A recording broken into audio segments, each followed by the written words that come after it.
Allahu Akbar. Bismillahirrahmanirrahim. Assalamualaikum warahmatullahi wabarakatuh.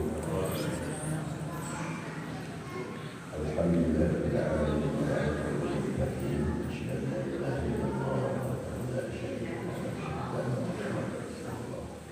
Allahumma shalli wa sallim wa barik ala sayyidina Muhammad wa ala ali sayyidina Muhammad. Amma ba'd. Bapak Ibu dan Allah, mari tetap bersyukur kepada Allah karena semua ini terjadi dan semua ini adalah berkat rahmat dan karunia dari Allah. Terjadinya puasa dan sampai kita puasa pada hari ini, puasa pertama untuk kita adalah berkat dan rahmat dari Allah. Dan Allah ingin kita mendapatkan kebaikan-kebaikan yang banyak, maka itu akan dihadirkan bulan suci yang mulia dan kita ada di dalamnya. Alhamdulillah. Salawat dan salam untuk Nabi kita Nabi besar Muhammad sallallahu alaihi wasallam atas jasa-jasa sampainya risalah kepada kita adalah berkat perjuangan dari beliau yang diteruskan oleh para sahabat, kemudian diteruskan para tabi'in, diteruskan oleh tabi'in, barulah dilanjutkan oleh para ulama-ulama saleh hingga sampai Islam dengan negeri kita dan menjadi Islam nasional. Maka ketika kita berselawat Allahumma shalli wa sallim ala sayyidina Muhammad wa ala ali sayyidina Muhammad, termasuklah mereka para ulama. Kenapa? Karena al-ulama'u warasatul anbiya. Ulama-ulama itu adalah pewarisnya para nabi, sehingga selalu yang kita baca juga teruntuk beliau-beliau atau mereka-mereka yang sudah dahulu dengan ikhlas memperjuangkan menegakkan Islam, meninggikan agama Islam, menyebarkan Islam, sehingga kita menikmati hasilnya pada saat ini. Kita tidak berpikir lagi bahwa Islam itu adalah agama nenek moyang, tapi kita berpikir Islam itu atau berkeyakinan bahwa Islam itu betul-betul ajaran dari Allah yang disampaikan oleh Rasulullah kepada kita, sehingga tak ada lagi ragu, tidak ada lagi syak apapun tentang orang dan penilaian orang tentang agama yang kita ada ini. Dan kita ingat ini bukan hanya sebagai ritual hidup tata ubudiyah, tapi menjadi sistem hidup di mana Islam itu menjadi suatu aspek yang jiwa, menjadi dalam setiap aspek kehidupan kita, apakah itu berumah tangga, ataukah itu pribadi, apakah itu berekonomi, apakah itu bekerja, atau masuk di seluruh aspek-aspek kehidupan yang ada, semuanya diiringi oleh Islam. Wa arsalnaka ila rahmatan lil alamin. Di antara isinya yaitu menebarkan, meluaskan, membuktikan bahwa Islam adalah kasih sayang untuk alam semesta, dari manusia, hewan, tumbuhan, bahkan lain-lain termasuk sumber daya alam yang ada. Apabila terjadi ketidakseimbangan, maka akan muncul bencana-bencana seperti yang terjadi misalnya banjir dan sebagainya, karena mungkin penerbangan hutan atau penghabisan hutan yang luar biasa, sehingga dalam terhadap air yang turun ya tidak ada, maka air mengalir sesukanya sehingga menjadi banjir. Itu yang menanda daripada keluarga-keluarga kita atau saudara-saudara kita yang berada di daerah-daerah pesisir, dari Pasaman, Pariaman sampai ke pesisir selatan dan juga daerah-daerah lain, karena pembabatan. Padahal Islam sudah mengajarkan bahwa itu semua harus ada keseimbangan sesuai dengan aturan yang ada. Bapak Ibu yang dimuliakan Allah, kita lanjutkan kajian kita. Pada bulan Ramadan ini Allah ingatkan kepada kita masih dalam lanjutan ayat yang kita bacakan tadi malam. A'udzubillahi minasyaitonirrajim. Syahrul Ramadhan alladzi unzila fihi al-Qur'an hudan lin-nasi wa bayyinatin minal huda wal furqan. Bulan Ramadan yang diturunkan di dalamnya Al-Quran sebagai petunjuk dan penjelasan dari petunjuk itu dan pembeda yang hak dan yang batil. Di ujung ayat la'allakum tashkurun. Kemudian di ayat berikutnya, wa idza sa'alaka ibadi anni fa inni qarib ujibu da'watad da'i idza da'an fayastajibu li wa yu'minu bi la'allahum yarshudun. Bapak Ibu yang dimuliakan Allah, maka apa sih, kenapa bulan Ramadan itu demikian luar biasa, demikian tinggi kedudukannya dibanding bulan-bulan yang lain? Karena di dalamnya Allah mengingatkan telah diturunkan Al-Quran, yang mana Al-Quran itu adalah petunjuk bagi manusia. Al-Quran petunjuk bagi manusia, hudan lin-nasi. Dan penjelasan petunjuk-petunjuk itu maknanya, kalau ingin mendapatkan petunjuk, rujuk kepada Al-Quran. Ingin mendapatkan jalan kebenaran, kembali kepada Al-Quran. Di dalam Al-Quran itu juga wabayyinatin minal huda. Petunjuk tadi dijelaskan pula, diturunkan pula penjelasannya. Artinya satu ayat itu dijelaskan oleh ayat yang lain. Bapak Ibu yang dimuliakan Allah, berarti sebenarnya paket ini adalah paket yang lengkap. Barang yang diturunkan, kemudian petunjuk diberikan.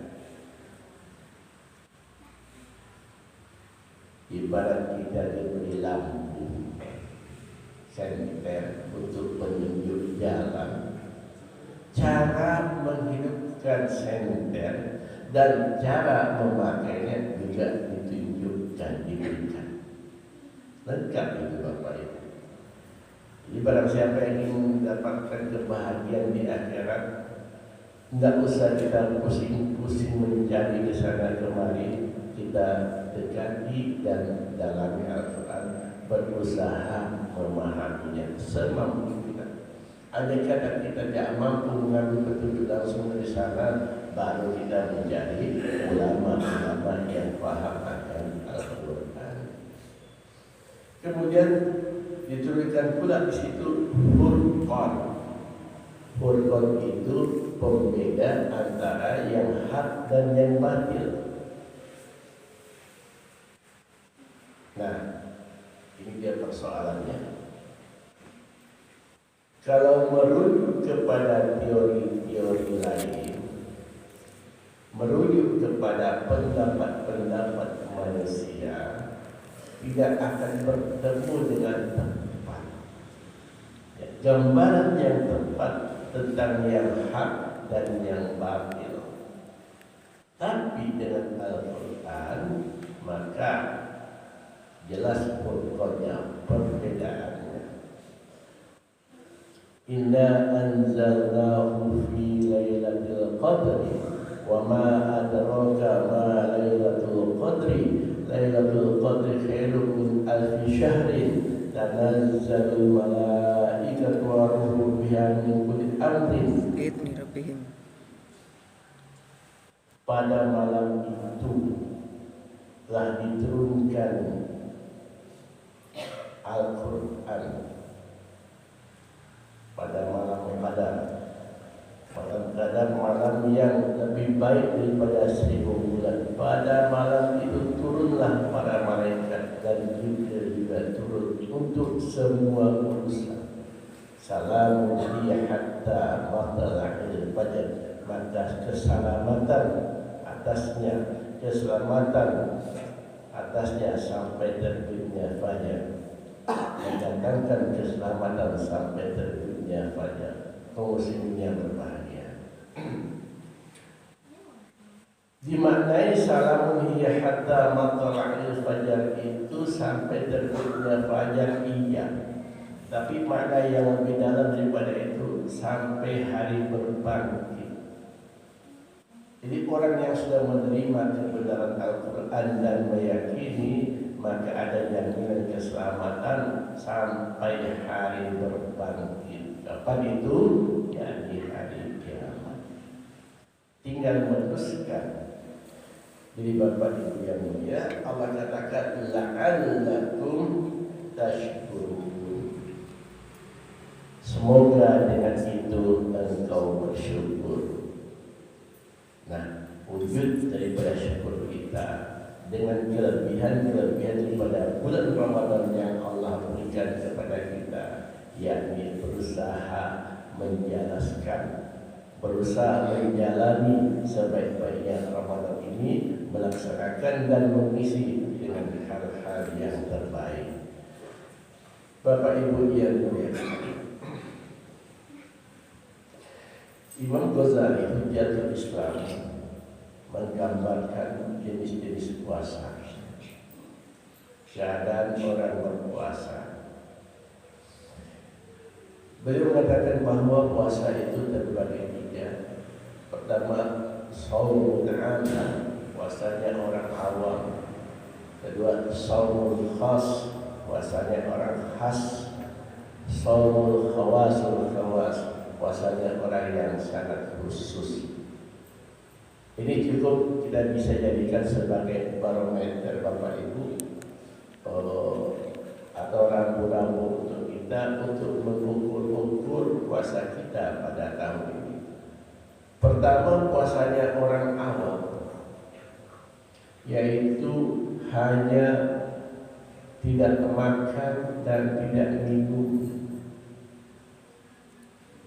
Tidak makan, tidak minum dari terbit matahari dan terbit fajar sampai terbenamnya matahari. Adapun hal-hal yang lain masih dikerjakan. Nah, puasa seperti ini barangkali puasa untuk pemula yang baru belajar menahan lapar dan dahaga, belum menjadi suatu ubudiyah baginya. Maka kaum muslimin, ya tingkatkan puasa kita kepada tingkat yang kedua sekurang-kurangnya. Apa itu? Di samping menahan lapar dan dahaga, maka kita coba kembali melihat ke dalam. Wa fi anfusikum afala tubsirun. Kita lihat seluruh kekurangan sifat-sifat kita. Apa sifat-sifat buruk yang masih ada pada diri kita? Bapak Ibu, kadang-kadang kita tidak tahu kita ini orang yang marah. Di dalam hati kita ini masih ada hasad dengki. Di lubuk hati kita masih ada keinginan-keinginan buruk. Tak tahu kita.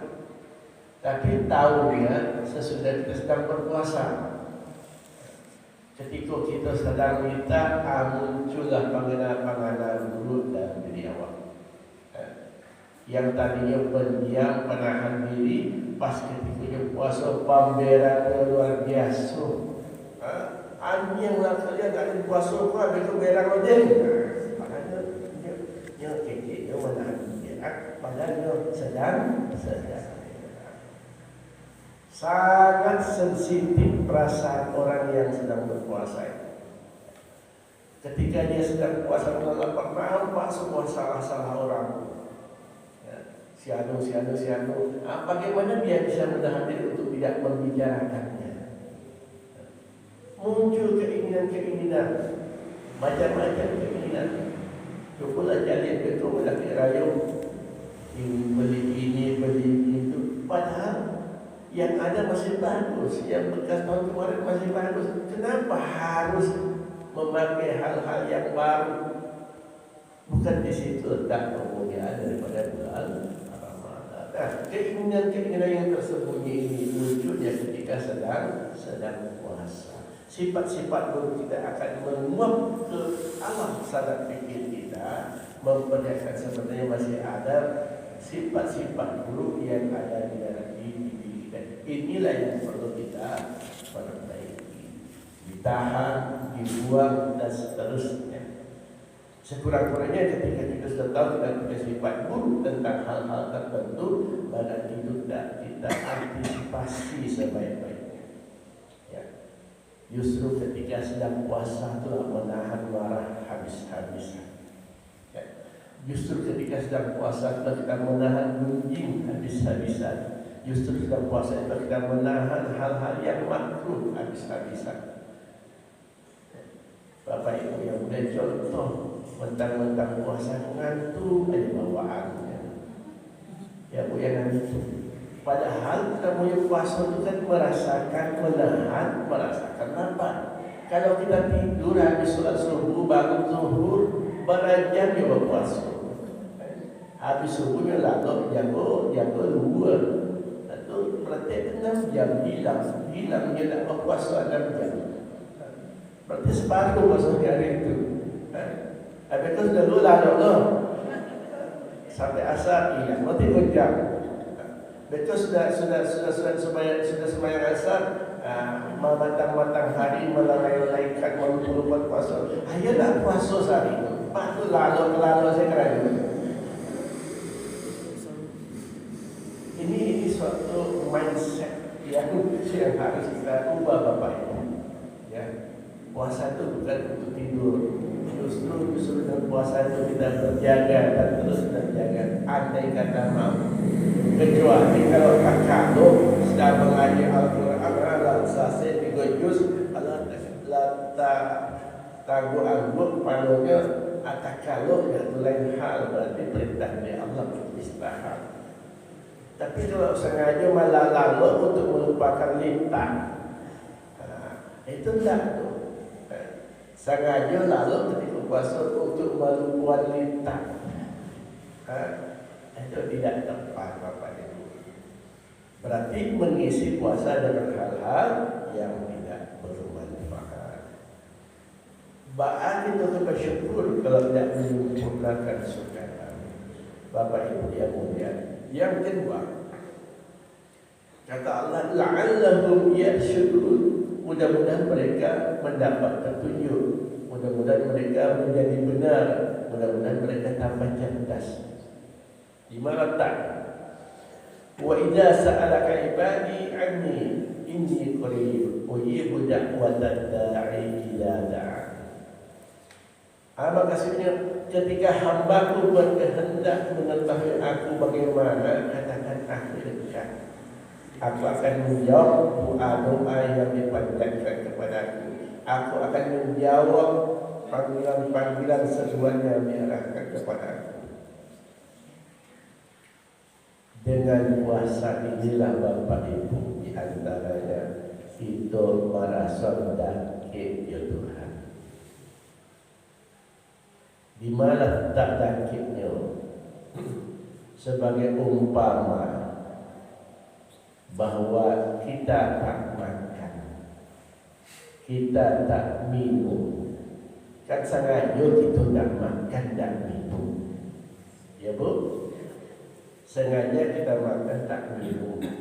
Tapi dalam keadaan sengaja tak makan tak minum itu, kita tetap hidup, kita tetap bergerak, kita tetap melihat, kita tetap berbicara, kita tetap mendengar, kita tetap berpikir. Disitulah kita menghayati, menemukan sifat-sifat yang Allah tanamkan di dalam diri kita, seperti sifatul hayat, hidup tapi tak makan, hidup tapi tak minum, bergerak meskipun tak makan tak minum, tetap berbicara meskipun tak makan tak minum, menyelaraskan di dalam diri kita. Di sini kita akan mulai bertahalli. Apa bertahalli itu? Menghiasi diri dengan sifat-sifat yang mulia. Tadinya kita berpuasa menahan diri semua hal-hal yang tak baik, termasuk hal-hal sifat-sifat akhlak buruk mazmumah. Itu namanya takhalli, mengosongkan diri dari sifat-sifat yang buruk. Maka kita masuki namanya tahalli, mulai menghiasi diri dengan sifat-sifat yang baik. Keluarnya yaitu bersilaturahmi, keluarnya menyebarkan kebaikan-kebaikan, keluarnya bersedekah, memperbaiki hubungan-hubungan, menjaga dan menyapa semua saudara-saudara. Itu namanya kita bertahalli.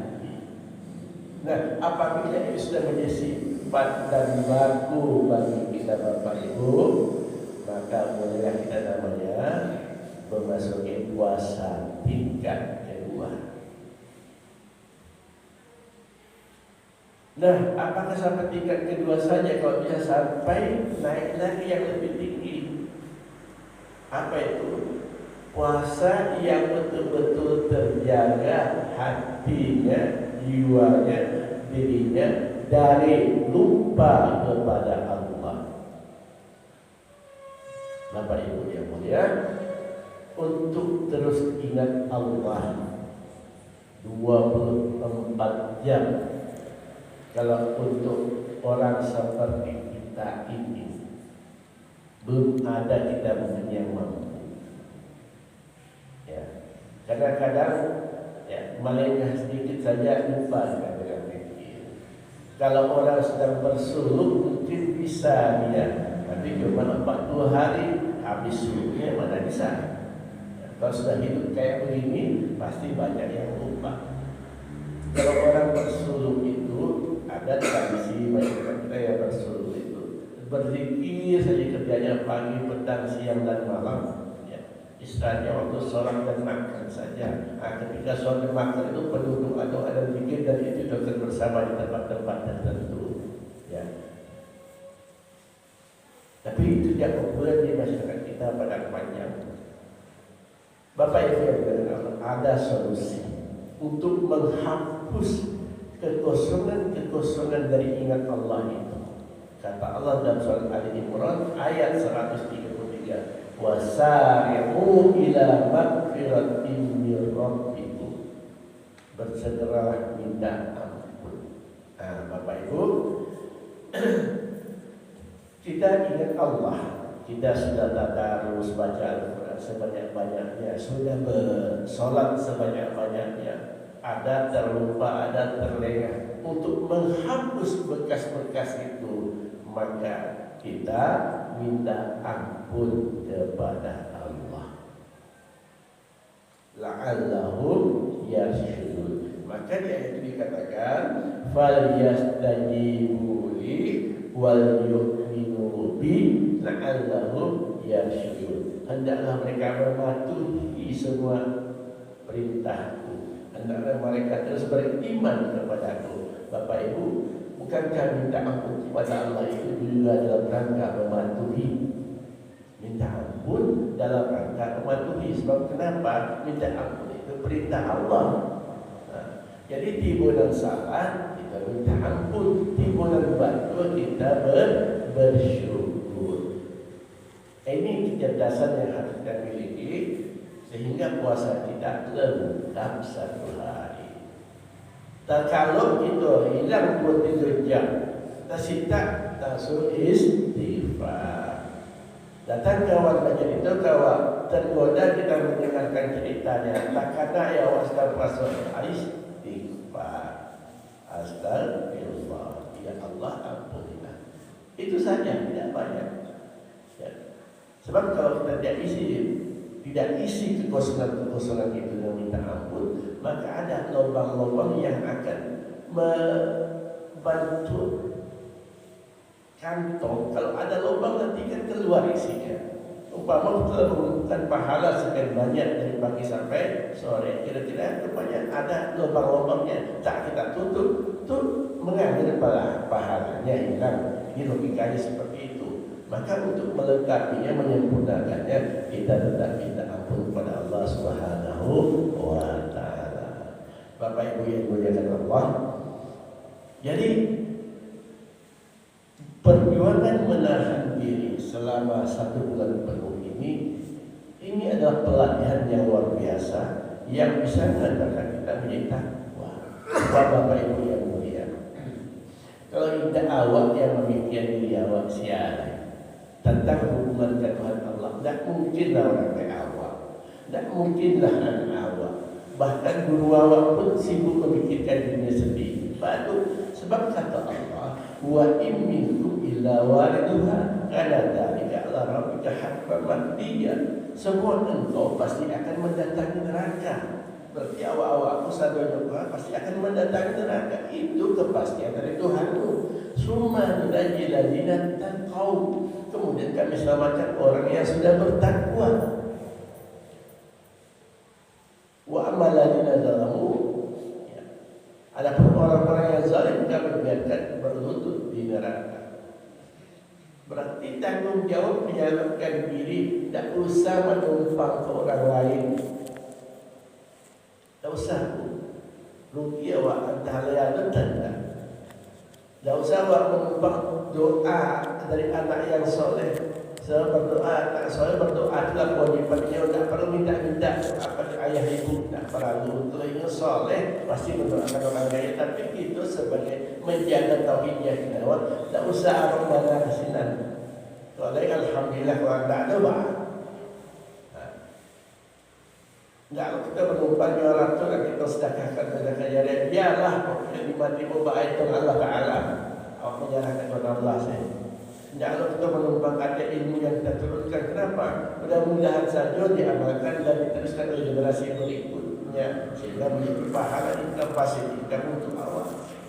Dan kalau ibu anak sebagai awak bertanggung jawab untuk diri awak sendiri, bakal menyelamatkan diri. Ya. Kalau karam bilawi Bapak Ibu masih banyak mulai kayu lagi bisa dijadikan pelampung atau aku di rumah dia bisa berpaci sebagai pelampung, untuk bisa merampung dia atau ada orang menolong. Tapi di akhirat indah, satu orang tidak bisa memberi syafaat kepada orang lain. Masing-masing bertanggung jawab kepada diri sendiri. Maka ini kesempatan buat puasa ini kita betul-betul memperjuangkan diri kita Bapak Ibu. Yuk kita perjuangkan diri kita bana-bana. Ya suka tadi kita benar-benar semampu kita. Kok banyak dan numpang minta ampun saja banyak-banyak kepada Tuhan Allah. Itu saja. Ya. Kalau tak khatam sajus bulan Koha, minta ampun saja Tuhan Allah. Tak perlu suka tanamnya. Makanya kan khatam 1 juz kalau bisa sekali, 2 kali, 3 kali. Ada di mana tuh di pesantren Tamboro tiap malam orang tahu khatam saja. Khatam Al-Quran itu Bapak Ibu. Sembahyang tarawih 30 juz semalam. Mulai jam 8 sampai jam 3 selesai. Ada yang 10 juz semalam. Itu barat kalau imam baca ayat dan itu barat kalau itu mengikuti. Tapi kita pribadi-pribadi berusaha untuk bisa menghatamkan Al-Quran. Kalau gampang kurang bisa minta ampun kepada Allah Subhanahu Wa Taala. Semoga simpanan kita untuk bulan Ramadan ini menjadi catatan di Allah Taala dan kita dapatkan hasilnya di akhirat. Semoga berpuasa ini Bapak Ibu mari kita berniat untuk sungguh-sungguh seolah-olah Ramadan ini Ramadan yang terakhir untuk kita. hidup yang abadi. Tidak ada kesempatan mencari tambahan disebutkan hanya di dunia. Dan zawwadu fa'ina khairaz zadi taqwa. Berbekallah engkau semua bekal yang terbaik adalah takwa. Kok banyak pitih kirim ke akhirat, banyak arato kirim ke akhirat, ajar orang itu baca kirim barang-barang yang betul-betul kita ketemu di akhirat. Semua boleh sayang harta, boleh, tapi dibawa sampai ke akhirat. Ada orang tu dia biar di dunia saja terus juga. Itu di akhirat saja. Bahas supaya kalau tawak bagus di akhirat akhirin kasihkan. Titipkan juga anak yatim, titipkan juga anak-anak yatim, titipkan kepada para pejuang-pejuang, maka harta dan bawa sana kita tidak menerima. Semoga ceramah ini ada manfaatnya kita dan Allah kuatkan kita untuk menjalankan ibadah